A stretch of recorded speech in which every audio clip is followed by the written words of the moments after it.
আজকে আমরা তৈরি করব মিষ্টি সিঙ্গারা। প্রথমে নিয়েছি আমি এখানে 2 কাপ ময়দা, তাতে দিয়ে দিলাম 1 চিমটি ফুড কালার আর 2 চামচ সয়াবিন তেল। এটার আমি এখন একটা সফট ডো রেডি করে নিচ্ছি। দেখুন ডোটা আমার রেডি করা হয়ে গেছে। এটাকে আমি 10 মিনিট রেস্টে রেখে দিয়েছি। কড়াইয়ে 2 চামচ ঘি দিয়ে সুজিটাকে ভালোভাবে লাল লাল করে ভেজে নিয়েছি। এখন আমি দিয়ে দিচ্ছি 2 গ্লাস দুধ। দুধটা একটু টেনে নিলে তারপর আমি দিয়ে দিচ্ছি 1 কাপ চিনি। চিনিটাকে দিয়ে আমি ভালোভাবে নাড়াচাড়া করে নিয়েছি। তারপর দিয়ে দিচ্ছি আমি 3 চামচ ঘিটাকেও দিয়ে ভালোভাবে নেড়ে নিচ্ছি। দেখুন সুজিটা আমার রেডি হয়ে গেছে। একটা লিচি আমি মধ্যে দিয়ে হাফ করে কেটে নিয়েছি। তারপর এটাকে আমি ফোল্ড করে দিচ্ছি।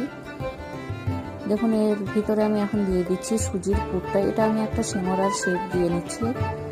এখন আমি এটাকে ভালোভাবে ফোল্ড করে নিচ্ছি। দেখুন সিঙ্গারাটা আমার রেডি হয়ে গেছে। কড়াই আমি তেল গরম হতে বসিয়ে দিয়েছি, তাতে দিয়ে দিলাম সিঙ্গারাগুলো। ভালোভাবে লাল লাল করে ভেজে নেব। মিষ্টির সেরাটা আমাদের